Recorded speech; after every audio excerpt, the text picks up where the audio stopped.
एक कर्नल अपने जूनियर की वाइफ के साथ प्यार में पड़ जाता है और उससे ऑब्सेस्ड हो जाता है। इसके बाद क्या होता है ये आज की मूवी में हम समझेंगे।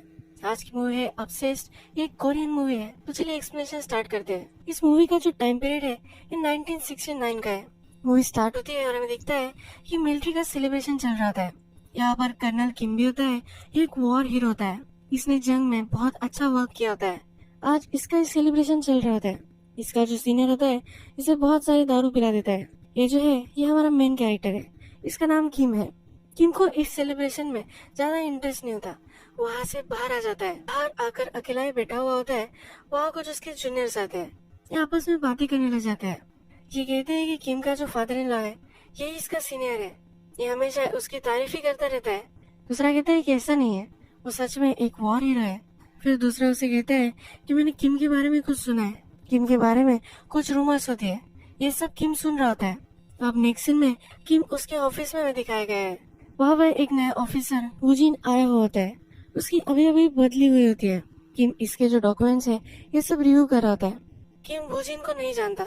किम का जो और एक कलीग होता है ये वूजिन को जानता है। वो कहता है कि तुम भी वॉर में थे। किम इंटरेस्टेड हो जाता है और पूछता है कि तुम कहाँ थे। किम का कलीग कहता है कि कमांडर के नीचे था पर ये कभी भी सर्व करने के लिए नहीं गया था। कमांडर के सब काम वूजिन कर देता था, इसलिए वूजिन को कभी भी वॉर में नहीं भेजा गया था। वूजिन के किस्से किम को उसका कलीग सुनाता है। वूजिन जो होता है ये किम का बहुत बड़ा फैन होता है। किम ने वॉर में जो सब किया होता है इसके चर्चे दूर दूर तक होते हैं। किम ने भी ये सुने होते हैं और इसका वो बहुत बड़ा फैन बन चुका होता है। किम जब इसके फाइल रिव्यू कर रहा होता है तो इसे पूछता है कि तुम्हारी वाइफ का नाम इस तरह से कैसे है। वूजिन कहता है कि वो चाइनीज है इसलिए ये है। वूजिन की वाइफ की बर्थ डेट और किम की बर्थ डेट ये दोनों सेम होती है, इसलिए ये भी वो पॉइंट कर देता है। इसके बाद हमें किम का घर दिखाया जाता है। इसकी वाइफ और वो ये दोनों डिनर कर रहे होते हैं। इसकी वाइफ यहाँ बात कर रही होती है कि किस तरह से वो और उसकी फ्रेंड सब काम अब करने वाली है। किम की वाइफ और उसकी जो फ्रेंड्स होती है ये एनजीओ के लिए काम करती है। इसके बाद रात में हमें दिखता है कि दोनों इंटीमेट हो जाते हैं। ये दोनों बेबी के लिए ट्राई कर रहे होते हैं पर इन्हें हो नहीं रहा होता। रात में फिर ये बात करने लग जाते हैं तो किम की वाइफ उससे कहती है कि हमारे यहाँ और एक नेबर आए हैं। ये वुजिन और उसकी वाइफ ही होती है। किम की वाइफ का नाम लीसुक है। तो लीसुक बोलती है कि यहाँ जो नेबर आए हैं उन्हें भी बच्चा नहीं है। यहाँ की जो वाइफ है वो चाइनीज है। लीसुक कहती है कि उन्हें भी बच्चे नहीं है, इसलिए मुझे उनसे बात करने का मन करता है। लीसुक के सब फ्रेंड्स को बच्चे और इसे बच्चे नहीं है तो ये अच्छे से उनसे बात नहीं कर पाती। उसे लगता है कि वो वुजिन और उसकी जो वाइफ है इससे वो अच्छा कनेक्ट कर पाएगी। लीसुक ने किम को बोला होता है कि वुजिन की जो वाइफ है ये बर्ड्स पालती है। किम को रात में जब नींद नहीं आ रही होती तो ये चलने लग जाता है। चलते चलते वुजिन के घर पर आ जाता है। यहाँ जो भी सब बर्ड्स है इन्हें वो देखता है। वो सिगरेट पी रहा होता है तो ये धुआं वो बर्ड्स पर छोड़ता है। या फिर वुजिन की वाइफ आ जाती है। इसका नाम जोंग होता है। जोंग को भी नींद नहीं आ रही होती है। जॉन किम से बोलती है कि ऐसा मत करो, उन्हें अच्छा नहीं लगता। वो उससे पूछती है कि क्या तुम बर्ड्स को हेट करते हो। किम कहता है कि नहीं, मैं सिर्फ उनका मजा लेना चाहता था। ये कहती कि तो फिर ठीक है। ये इससे पूछती है कि क्या तुम आसपास ही रहते हो। ये कहता है कि हाँ, और इसके बाद ये अपने घर में चली जाती है। नेक्स्ट सीन में किम हमें डॉक्टर के पास आया हुआ दिखता है। उसे मेंटल इलनेस होता है और इसके लिए गोलियां वगैरह लेता है। ये डॉक्टर को बोलता है किसी को भी इस चीज के बारे में पता नहीं चलना चाहिए। मूवी के फर्स्ट में हमें दो लोग दिखाए गए थे जो किम के बारे में बात कर रहे थे। वो कह रहे थे कि किम के बारे में मुझे कुछ पता है, तो यही वो चीज होती है। किम इसके बारे में बहुत ही इनसिक्योर होता है। किम वॉर में था, बहुत सारे लोगों को उसे मारना पड़ा था, इसी वजह से वो डिस्टर्ब हो चुका है। अब नेक्स्ट सीन में हमें दिखता है कि लीसुक एक हॉस्पिटल में आई है। वहाँ कुछ काम कर रही है। किम को भी उसने यहाँ बुलाया होता है। वॉर में जो जख्मी हो चुके हैं इन्हें मोटिवेट करने के लिए किम यहाँ आया हुआ होता है। यहाँ लीसुक ने जोंग को इनवाइट किया होता है। जोंग से लीसुक बात करने लग जाती है और उससे पूछती है कि तुम्हें क्यों बच्चा नहीं है। लीसुक कहती है कि वैसा कुछ भी नहीं है, हमने सिर्फ ट्राई ही नहीं किया है। जब लीसुक एक पेशेंट के पास बैठी हुई होती है तो पेशेंट उसे पास बुलाता है। पिलो के नीचे से एक चाकू निकलता है और उसे मारने वाला होता है। तभी जोंग उसे हटा देती है। इसके हाथ में जोंग आ जाती है और जोंग पर वो चाकू लगाता है। इसको लगता है कि अभी भी वॉर में है और ये जो हॉस्पिटल है इसकी एनिमीज का है। किम उसके पास आता है और उस पर गन रखता है। उसे कहता है कि इसे जाने दो, तुम कोरिया में हो, तुम अभी वॉर में नहीं हो। ये पेशेंट अभी भी बिलीव नहीं कर रहा था। किम फिर अपनी गन रख देता है और कहता है कि प्लीज अब ये चाकू निकाल लो। ये पेशेंट शांत हो रहा है ऐसा वो दिखाता है, पर वो किम की गन ले लेता है। वो अपने आप को मारने की कोशिश करता है पर किम उसे बचा रहा होता है। यही इनकी हाथापाई में गोली चल जाती है और जोंग के कंधे पर लग जाती है। इससे किम गन ले लेता है। जोंग को फिर हॉस्पिटल में एडमिट कर दिया जाता है। इसके बाद हमें जो सब हाउसवाइफ्स होती है ये बात करते हुए दिखते हैं। यहाँ पर एक वाइफ जो होती है ये हमेशा रूमर्स फैलवाती है। ये कहती है कि मुझे ये चाइनीज वाइफ पसंद नहीं आ रही। जो रोड वेटर्स होते हैं उसी तरह से मुझे ये लगती है। जिस पेशेंट ने गोली चलाई थी उसे अरेस्ट कर लिया जाता है। वुजिन इसके पास जाता है और उसे बहुत मारता है। किम वुजिन को बुलाता है, उसे कहता है कि इसे इतना मारने की कोई भी जरूरत नहीं है। वुजिन कहता है कि अगर तुम किसी को मारते हो तो बहुत सारी चीजें तुम्हें मिल जाती है। वुजिन कहता है कि आपको इतना सारा ट्रबल उठाना पड़ा तो इसी वजह से मैं उसे मार रहा था। उसके वाइफ को गोली लगी है, इसी से ज्यादा कुछ फर्क नहीं पड़ता। ये सिर्फ किम को इम्प्रेस करने के पीछे पड़ा हुआ होता है। अब नेक्स्ट सीन में हमें दिखता है कि जोंग बेड पर होती है। उसकी मदर उसे देखने के लिए आती है। जोंग अपनी मदर को कह रही होती है कि प्लीज फिर से मुझे मिलने के लिए मत आना, इन दोनों की रिलेशनशिप सही नहीं है। वहाँ पर किम भी आता है, उसके लिए फूल लेकर आता है। जोंग जब फूल देखती है तो कहती है कि फूल मुरझा जाएंगे, इसे पानी की जरूरत है। वहाँ से फिर किम जाता है और डॉक्टर के पास आता है। उसके पास एक बास लेता है, उसमें पानी भरता है और कुछ ना कुछ जुगाड़ कर कर ये फूल उसके पास लेकर आता है। किम फिर से जोंग के पास आता है। उसने उसके लिए केक लाया होता है, वो उसे खिलाता है। जोंग की इयरिंग गिर गई होती है, ये किम के पास होती है। ये उसे ला कर देता है। ये खुद पहन नहीं सकती तो इसे वो पहनाता है। नेक्स्ट दिन जब आता है तो किम जोंग के बारे में ही सोच रहा होता है। इसी न्यूज मिलती है कि म्यूजिक रूम का जो ओनर है वो पकड़ा जा चुका है। ये एक्चुअल में कमांडर्स की जो वाइफ होती है इन्हें डांस लेसन दे रहा होता है। ये इलीगल ये सब कर रहा होता है तो इसे वो पकड़ लेते हैं। किम का फ्रेंड होता है तो किम इसे बचाने के लिए चला जाता है। इस पर जो भी सब चार्जेस वगैरह होते हैं इसको ड्रॉप करवाने के लिए बोलता है। किम का जूनियर वहाँ होता है। किम जा रहा होता है तो वो कहता है कि तुम्हें भी नाचना पसंद होगा। किम इस पर चिढ़ जाता है, उसके पास आता है और कहता है तुम क्या बोल रहे हो, इस पर तुम ध्यान रखो। किम वॉर में बहुत ही डेंजरस था तो इससे डर जाता है। किम फिर उसके फ्रेंड के साथ म्यूजिक रूम में आ जाता है। ये दोनों वहाँ चिल कर रहे होते हैं, बातें कर रहे होते हैं। किम जब जो इंसिडेंट हुआ था उसके बारे में पूछता है। किम का फ्रेंड किम को कहता है कि डांस करना ये एक अलग ही आर्ट है। एक दूसरे में आप घुल मिल जाते हो और म्यूजिक के साथ नाचते हो। हम जब डांस करते हैं तो इससे बहुत ही खुशी होती है। इसीलिए मेरे पास मेरी सब क्लाइंट्स आती है, वो सिर्फ अपने आप के लिए आती है। नेक्स्ट दिन जब आता है तो लीसू, किम, वुजिन और जोंग ये दोनों फैमिलीज मिलकर पिकनिक पर जाने वाले होते हैं। ये जब वहाँ आते हैं तो वुजिन किम के जो वॉर के किस्से थे इसके बारे में बात करने लग जाता है। इससे वो बहुत इम्प्रेस्ड होता है तो डिटेल्स में समझा रहा होता है। लीसू के सुनना अच्छा नहीं लगता, वो बहुत ही अनकंफर्टेबल हो जाती है और वहाँ से चली जाती है। वुजिन भी टॉयलेट के लिए वहाँ से उठकर चला जाता है। किम और जोंग ये दोनों अकेले ही होते हैं। किम जोंग से कहता है कि वियर्ड है पर मुझे तुमसे ही पूछना है, क्या तुम मेरे साथ डांस पर आ सकती हो? ये फिर इम्बैरेस हो जाता है और कहता है कि बहुत स्टूपिड है। जोंग कहती है कि नहीं, जब से तुम मेरे पर्स देखने के लिए आए थे और हॉस्पिटल में जब तुम मुझे मिलने के लिए आए थे तब से मैं तुम्हारे बारे में सोच रही हूँ। तुम मेरा हाल देखने के लिए आए थे तो मुझे अच्छा लगा था। किम भी कहता है कि दिन भर मैं तुम्हारे बारे में ही सोचता रहता हूँ। जोंग को किम का लाइटर पसंद आता है तो किम ये लाइटर लेता है और जोंग के पर्स में रख देता है। इसके बाद बहुत सारी डेट्स पर जाते हुए ये दोनों फैमिली हमें दिखती है और किम और जोंग इन दोनों में एक टेंशन बढ़ता रहता है। नेक्स्ट सीन में वुजिन और किम ये दोनों म्यूजिक रूम में होते हैं। ये जो म्यूजिक सुन रहे थे इसमें वुजिन को बहुत ही ज्यादा इंटरेस्ट होता है। यहाँ पर किम का एक फ्रेंड आता है, इसका नाम हक्स होता है। ये भी उसके साथ वॉर में ही था। इसे देखकर ये बहुत ही सरप्राइज होता है। ये जो म्यूजिक रूम का ओनर है किम को हक्स से ज्यादा बात नहीं करने देता। ये उसे एक कोने में लेकर जाता है। नेक्स्ट सीन में हमें दिखता है ये जोंग एक टेलर के पास आई हुई है। वो पार्टी में जा रही होती है तो एक ड्रेस वो बाय कर रही होती है। ये टेलर उसे कहती है ये जो ड्रेस तुम बाय कर रही हो ये बहुत ही गलत लगेगा। जोंग कहती है कि मेरे हस्बैंड को इस तरह से ड्रेस चाहिए इसलिए मैं कर रही हूँ। एक्चुअल में जिस पार्टी में वुजिन और जोंग जाने वाले होते हैं वहाँ एक बड़ा कमिश्नर आने वाला होता है। वुजिन को अपने कमिश्नर को इम्प्रेस करना होता है तो इसीलिए वो जोंग को इस तरह से ड्रेस पहनने के लिए बोलता है।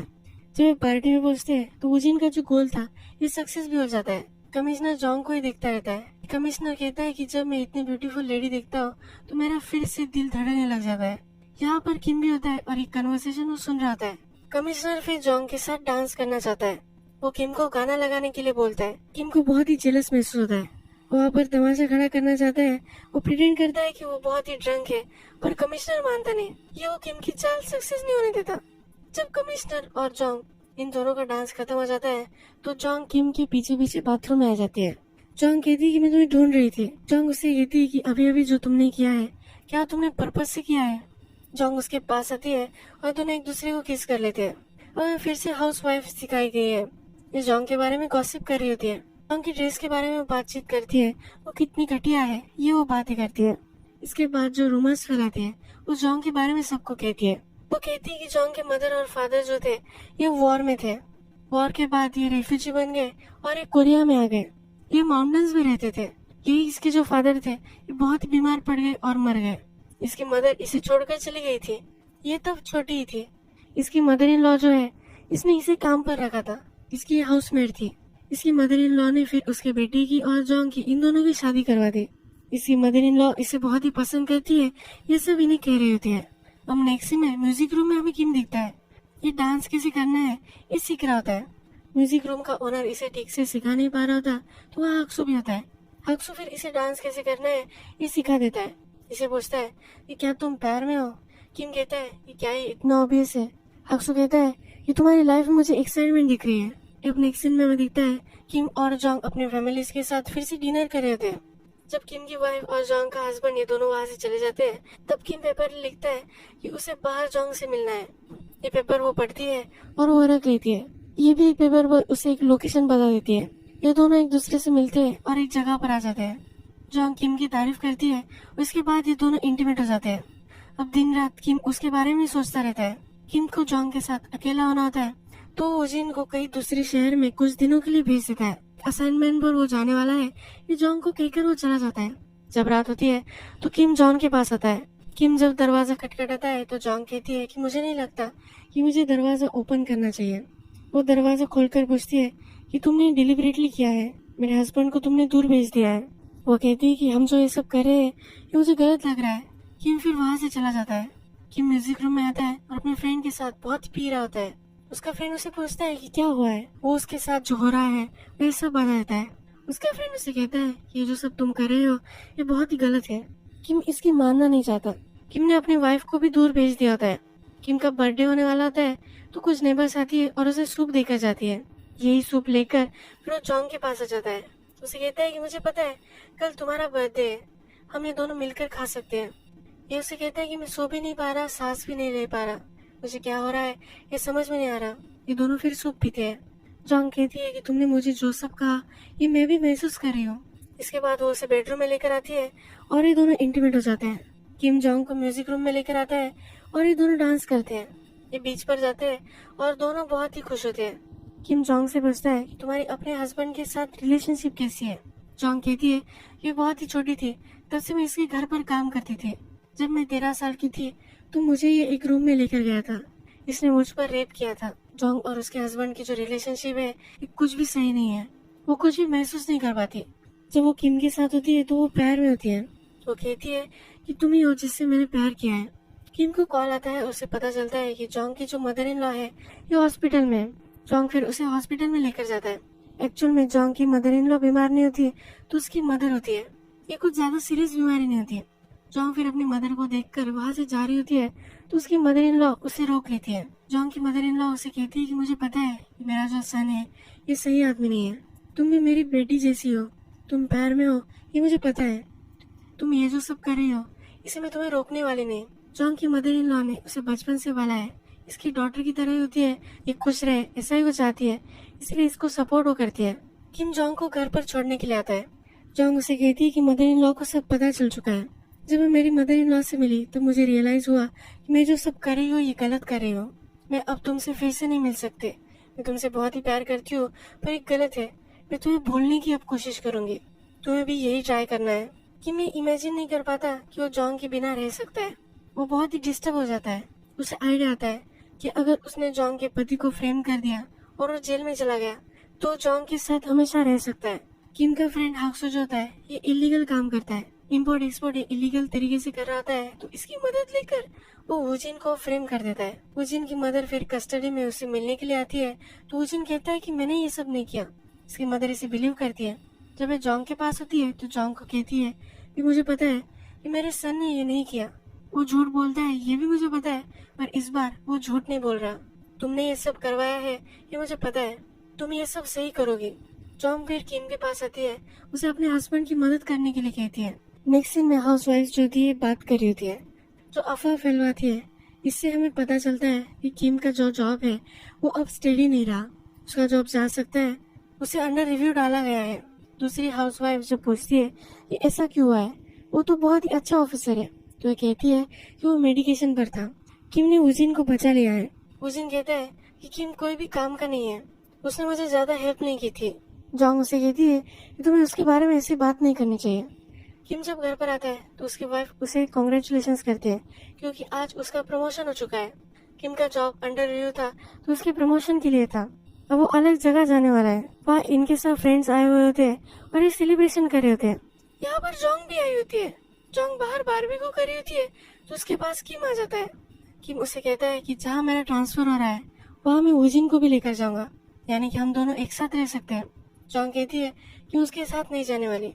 किम फिर उस पर चिढ़ जाता है, कहता है तुम्हारे बिना मैं नहीं रह सकता, तुमने जिस तरह से मुझे भुला दिया है वैसे मैं तुम्हें नहीं भुला सकता। जोंग फिर उसे झटक कर अंदर आ जाती है। उसके पीछे पीछे किम भी अंदर आता है और एक पूरा तमाशा खड़ा कर देता है। इसी डिनर में उसे न्यूज मिलती है कि वो फादर बनने वाला है। उसकी वाइफ और जो वो ट्राई कर रहे थे एक फैमिली के लिए, वो फैमिली अब उसे मिलने वाली है, पर इस सब को उसने तहस नहस कर दिया है। इसके बाद किम के जो फादर इन लॉ होते हैं, इनके साथ वो बैठा हुआ होता है। किम ने जो भी किया था जिसकी वजह से इसका प्रमोशन चला गया है। इसके फादर इन लॉ उसे कहते हैं तुम फिर से जंग में चले जाओ, तुम वहाँ जाकर 1-2 साल रहोगे, अपने आप पर रिफ्लेक्ट करने का तुम्हें समय मिलेगा। ये भी इस पर बहुत ही चिढ़ गए होते हैं, कहते हैं कि तुम ऐसा कैसे कर सकते हो, मेरी बेटी भी प्रेग्नेंट है। इसे इस सिचुएशन का बहुत ही बुरा लग रहा होता है, फिर भी अपने सन इन लॉ को और एक चांस वो दे रहा होता है। अब जब किम चला जाने वाला है तो जोंग के पास आता है। वो कहता है कि तुम्हारे हस्बैंड से मुझे अपोलोजाइज करना है। जोंग कहती है कि वो अब यहाँ नहीं रह रहा, वो सियोल चला गया है। जोंग और वो अब एक दूसरे के साथ नहीं रहना चाहते। किम उसे कहता है मैं वियतनाम जा रहा हूँ, तुम भी मेरे साथ चल सकती हो। वो उससे पूछता है क्या तुम मुझसे अभी भी प्यार करती हो? वो कुछ भी बोलती नहीं, तो ये कहता है कि मैं तुमसे बहुत ही प्यार करता हूँ, अगर तुम्हें वियतनाम नहीं आना तो उसके पास ही थाईलैंड है, वहाँ हम रह सकते हैं, इन सब से हम दूर जा सकते हैं, एक नई लाइफ स्टार्ट कर सकते हैं। जोंग कहती है मैं अभी भी मैरिड हूँ, मैं ये सब छोड़कर, मेरी लाइफ छोड़कर तुम्हारे पीछे नहीं आ सकती। किम कहता है कि तुम्हारे बिना मैं जी नहीं सकता, मैं सफोकेट हो रहा हूँ। इसे जो दर्द है वो अब ज्यादा ही महसूस हो रहा है। वो अपनी गन लेता है और अपने हार्ट पर रखता है और गोली शूट करता है। नेक्स्ट सीन में हाउसवाइफ से जो कन्वर्सेशन है, इससे हमें पता चलता है कि किम बच चुका है। जो गोली लगी थी इसके हार्ट के पास से चली गई थी। इसके बाद 2 साल गुजर जाते हैं। जोंग एक पार्टी में होती है, उससे नीचे बुलवाया जाता है। कुछ आर्मी के ऑफिसर्स वहाँ आए हुए होते हैं। ये फिर उसे मैसेज देते हैं कि किम वॉर में मर चुका है। किम वहाँ ऑफिसर की तरह नहीं गया था। आर्मी के जो सब लोग थे उन्हें वॉर में वहाँ जाकर वो हेल्प कर रहा था। वो अगर वहाँ ऑफिसर होता तो बच जाता, पर उसे बचना नहीं था, वो लड़ते लड़ते ही मर गया था। किम का नाम भी इन लोगों को पता नहीं था। किम मरने के बाद इसके पॉकेट जब इन्होंने चेक किया तो उसमें जोंग और किम इन दोनों की फोटो थी। इसके बाद वो जोंग को ट्रैक करते करते यहाँ तक आ चुके हैं। जोंग ने किम को बताया था कि उसे कभी भी भूलना नहीं है। किम ने अपना वादा निभाया था। जोंग की न्यूज मिलती है तो फूट फूट कर रोने लग जाती है। यहाँ मूवी खत्म हो जाती है, पर अगर हम कैरेक्टर के बारे में सोचे तो किम डिस्टर्ब था। जब वो वॉर में गया था बहुत सारे लोगों को उसने मारा था, तो इससे वो सही से जी नहीं पा रहा था। उसके पास सब कुछ था, उसकी वाइफ थी और उसे लास्ट में पता चला था कि उसे बच्चा भी होने वाला था। उसे बहुत सारे चांसेस मिले थे कि अपनी लाइफ को सही कर सकता था। जो एक कर रहा था ये गलत कर रहा था। उसके फ्रेंड ने भी उसे बताया था कि गलत है, पर यह मानने नहीं वाला था। जोंग के साथ जब वो था तब उसे कंफर्ट मिल रहा था। इसी कंफर्ट के लिए उसे ऑब्सेस्ड हो चुका था। अगर आप अपना कंफर्ट किसी दूसरे आदमी में ढूंढते हो तो यही अपनी लाइफ बर्बाद करते हो। आप भी खुद को खुश रख सकते हो, किसी और पर अपनी खुशी के लिए डिपेंड होना ये बहुत ही गलत है। किम ने लास्ट में एक तरह की खुदकुशी कर ली। अब अगर हम जोंग के बारे में सोचे तो उसका पति भी सही नहीं था। उसे वायलेट करने वाला जो गुनहगार था उससे उसकी शादी करवा दी गई थी। जोंग ने कभी प्यार महसूस नहीं किया था, इसी वजह से किम के पैर में पड़ गई थी। इसके बाद उसे रियलाइज हुआ कि वो जो कर रही है ये गलत कर रही है। कि उसने सुधारने की कोशिश की, पर किम तब तक बहुत ही ऑब्सेस्ड हो चुका था। इस मूवी में हमें गलत रिलेशनशिप की ट्रेजेडी दिखाई गई है। यही हम आज का वीडियो खत्म करते हैं। अगर आपको ये वीडियो अच्छा लगा होगा तो प्लीज इस वीडियो को लाइक कर दीजिएगा। मैं बहुत सारी ऐसी मूवीज लेकर आता रहता हूँ, तो प्लीज इस चैनल को सब्सक्राइब कर दीजिए। बेल नोटिफिकेशन आइकन में दबाना मत भूलिए, नहीं आपको सब मूवीज मिलती रहे। हम फिर से मिलेंगे एक नई मूवी के साथ, तब तक के लिए थैंक यू और आप अपने आप का ख्याल रखिए।